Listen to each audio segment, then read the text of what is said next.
حضرت ابو ہریرہ فرماتے ہیں رضی اللہ تعالیٰ عنہ کہ بھوک کی شدت سے میری کمر دوری ہو گئی، تو میں ڈرا کہ کوئی مجھے نقصان نہ ہو، تو مسجد نبوی کے ایسے گوشے پہ بیٹھ گیا جہاں لوگوں کا گزر ہوتا تھا۔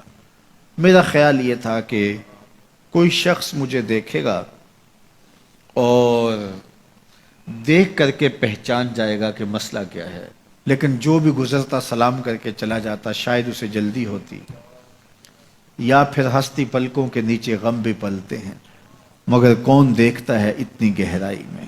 میں نے سوچا کہ ایک قدم اور آگے بڑھوں اور آنے والوں سے ہم کلام ہوں، جب میں ان سے بات کروں گا تو میرے لہجے سے وہ میری آواز کی شکستگی سے پہچان جائیں گے کہ میرا مسئلہ کیا ہے۔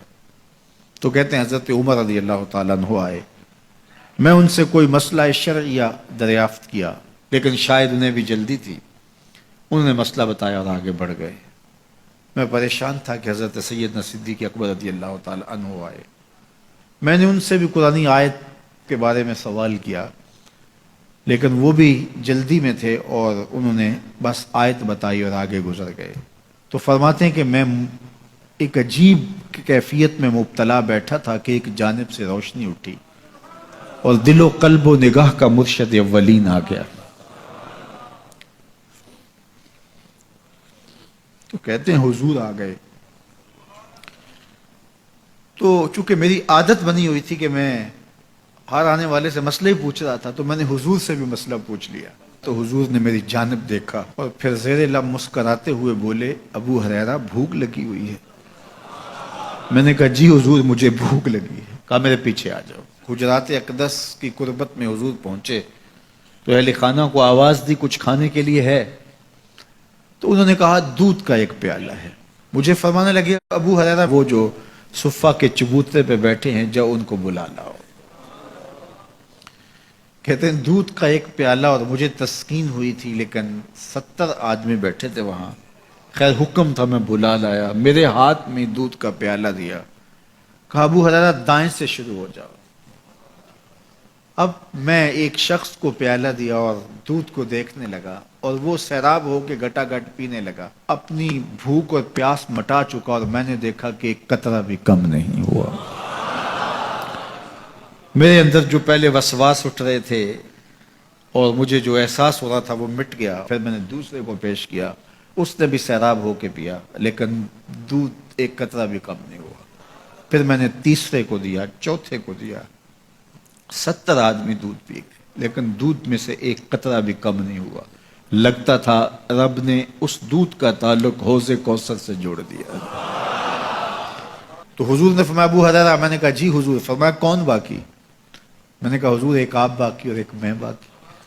تو فرمایا اب تم پیو۔ تو کہا کہ میں نے دودھ پیا اور خوب سیراب ہو کے پیا۔ حضور نے فرمایا اور پیو، میں نے اور پیا۔ پھر فرمایا اور پیو۔ میں نے کہا مجھے قسم ہے اس ذات کی جس نے آپ کو حق کے ساتھ مبعوث کیا ہے، میرے میں ایک قطرے کی گنجائش بھی نہیں ہے۔ حضور نے میرے ہاتھ سے دودھ لیا اور خود نوش جاں کرتے ہوئے فرمایا ساقی القوم آخرہم شربا، قوم کا جو ساقی ہوتا ہے وہ آخر میں پیتا ہے۔ تو دودھ کا ایک پیالہ 72 لوگوں کے لیے کافی ہو گیا۔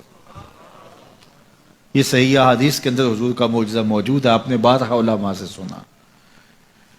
لیکن اس تربیتی عمل سے بھی کبھی غافل نہ ہونا کہ 2 جہاں کا سردار ہے اور 71 آدمیوں کا جوٹا نوش جاں کر رہا ہے۔ آج جب دولت پھیل رہی ہے، لوگوں کے پاس وسائل زیادہ ہوتے چلے جا رہے ہیں، تو ان کو ایک دوسرے سے گھن آنا شروع ہوتی ہے، برتن الگ ہوتے چلے جاتے ہیں۔ کسی زمانے میں تمام افراد ایک ہی برتن میں بیٹھ کے کھاتے تھے۔ پہلے یہ ہوتا تھا ایک گلی میں 2 امیر رہتے تھے، 4 غریب رہتے تھے، 2-3 مخیر حضرات اور جو ہے وہ کچھ متوسط لوگ رہتے تھے، اور ایک چھوٹا سا کنبہ اور قبیلہ ہوتا تھا، اور وہ ایک دوسرے کی ضرورتوں کا خیال رکھتے تھے۔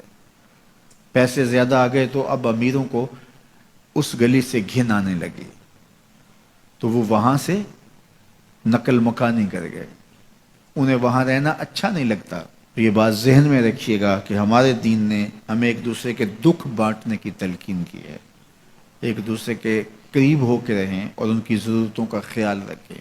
اپنی استطاعت کے مطابق کسی کی عزت نفس کو نقصان پہنچائے بغیر، شہرت، ریا اور کسی اس طرح کی مرض کو اپنے قریب جو ہے وہ نہ آنے دیں، اور لوگوں کی اس مخفی انداز سے مدد کریں کہ ان کی ضروریات پوری ہوں۔ بلکہ میرے حضور نے ارشاد فرمایا، جس شخص نے صدقہ کیا اور اتنے مخفی انداز میں کیا کہ جو دائیں نے خرچ کیا بائیں کو خبر نہیں ہوئی، جب بائیں کو خبر نہیں ہوئی تو ہمسائے کو خبر کیسے ہوگی؟ لیکن یہاں تو 7 اخباروں میں خبر چھپتی ہے کہ فلاں صاحب نے فلاں غریب کی بیٹی کی شادی کی ہے۔ ذرا سوچ، اگر یہاں تیری بیٹی کھڑی ہوتی تو تیرا روح سخن کیا ہوتا؟ لوگوں کی غربت کا مذاق نہ اڑاؤ، لوگوں کے جذبات سے کھیلو نہ۔ اللہ نے اگر آپ کو کچھ عطا کیا ہے تو پھر لوگوں کی ضرورتوں کو پورا کرو، لیکن ان کے جذبات سے مت کھیلو اور لوگوں کی ضرورتوں کا پورا خیال رکھو۔